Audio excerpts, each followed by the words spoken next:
December is all about the holidays, so this week's topic is yoga for grounding. Let's do this. I'm Dani Lebovitz, a registered dietitian, nutritionist, and fitness enthusiast who loves to eat. Welcome to Dani's Delicious Dish, where we get serious about food, fitness, and living better. Food brings people together, it nourishes our bodies, and influences how we learn, grow, and heal. We're going to take you from the classroom, to the gym, to the market, to the kitchen.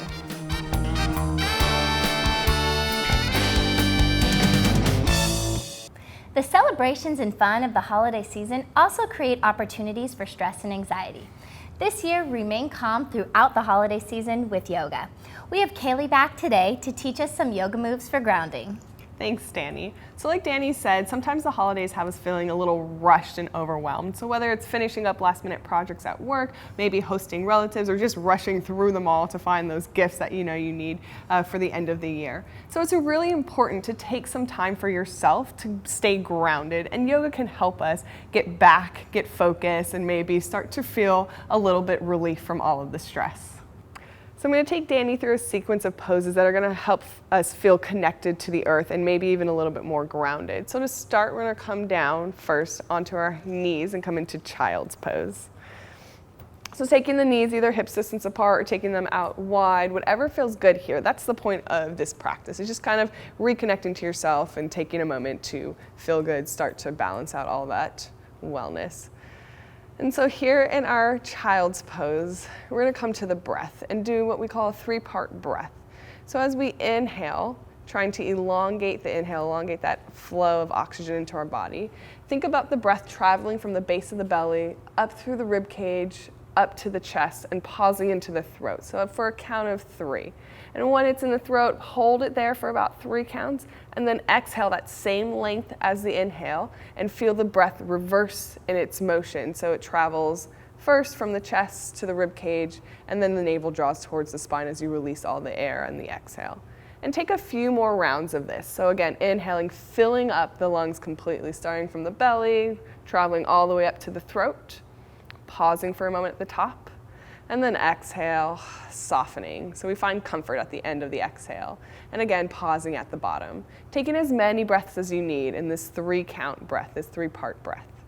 And then when you're ready to move on, just slowly start to inch the fingertips away from the head, away from the torso. Begin to spread the fingers out wide. Take the hands about shoulder distance apart. Start to tuck the toes under. We're going to inhale, lift the hips up, and exhale, reach the thighs back. Come into downward facing dog. Take some movement if maybe we feel stiff right now. Bend one knee, then the other. Sway the hips side to side. And then just come to a moment of stillness, reaching the heels back, pressing the chest back towards the thighs. We can bend the knees. It's okay if the heels don't touch. And then keeping the torso as is, start to slowly straighten out the legs. Again, does not have to be completely straight. Just finding that down dog. So again, it's this one pose that's going to really connect us to the earth. The fingers, the hands, the feet all feel nice and firmly pressed down into the ground. Then from here, moving on, we're going to start to step this left foot forward between the hands. So that way the left knee stacks over the left ankle. Spin the right heel down so the right toes point about a 45-degree angle. And when you feel nice and stable, pressing down into the feet, just inhale, windmill the arms up. So that way the hands reach in opposite directions. Come into a warrior 2. So feeling the torso open up to the long side of the mat here, pressing this left knee to the left side of the mat. Allow the gaze to just turn over and take your focus to the tips of the fingers. So we're really trying to focus here, still keeping that nice steady breath, that flow of oxygen up and down the body here. Press into the outer edge of that right foot, of the right pinky toes. And slowly begin to exhale. So this pose starts to cultivate some energy, but at the same time it grounds us. It's called warrior pose for a reason. Nice, strong, energizing, but stable, steady pose. Something that makes you feel a sense of both peace, but also ferocity. So breathing here as long as you need. Maybe you start to feel some sensation in the thighs. And then just take the hands to the hips. and begin to straighten this left leg and pivot the left toes in so that way our feet are parallel to each other. So we're going to come into a wide-legged forward fold here with the hands at the hips. Begin to hinge here at the hips with a nice flat back and fold the torso forward, and then allow the hands to drop down towards the ground. If they don't touch the ground, that's okay. Take a block, take books, whatever you need to be able to take the hands and again connect down towards the ground. That's the whole theme here of this yoga sequence. Slowly release the head down, let the neck be nice and soft, and maybe we begin to even take the head to a block. So again, finding some connection to the earth, finding some stability, something that's going to help us feel a sense of steadiness.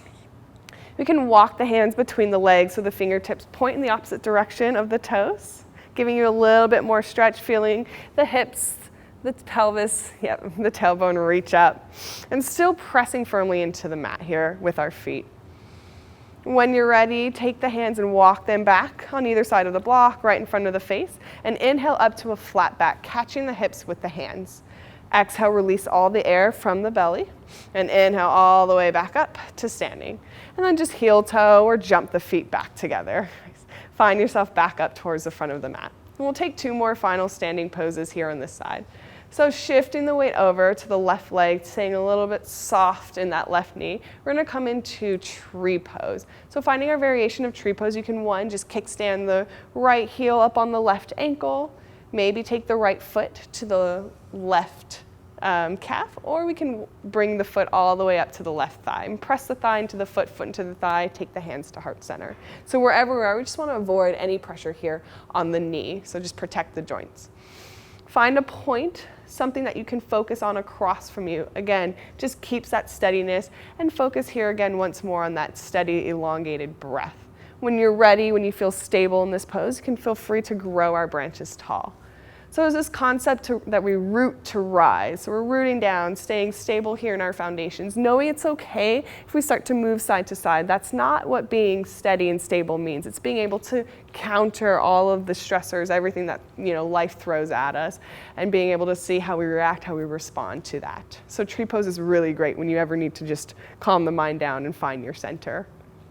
And then when you're ready, slowly taking the hands back through heart center, coming out of it the way we came in, dropping the right foot back down to the mat, maybe shaking out the hips a little bit, and then coming to our final standing pose. So coming into mountain pose, taking the feet about hips distance apart, letting the hands come down so the palms face forward, rolling the shoulders down the back so the chest starts to expand. Taking a nice confident stance here in our mountain pose, really rooting down through the feet. And if it feels good, we can come back to that 3-part breath that we did in our child's pose, this time taking one hand to the belly and one to the heart. So you can really feel the breath travel up the body here. So expanding first through the belly, then the ribs, and then feeling the chest open, pausing, and then exhaling, releasing, emptying out completely, feeling the navel drawn towards the spine.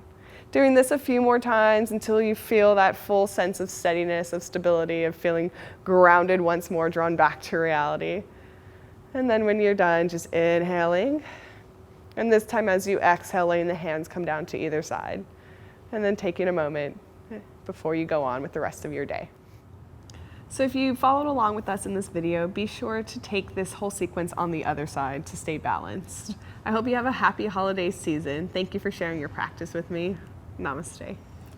Appreciate the holiday season and find peace amongst the chaos by incorporating these moves. I'm Dani the dietitian. Till next time, live deliciously.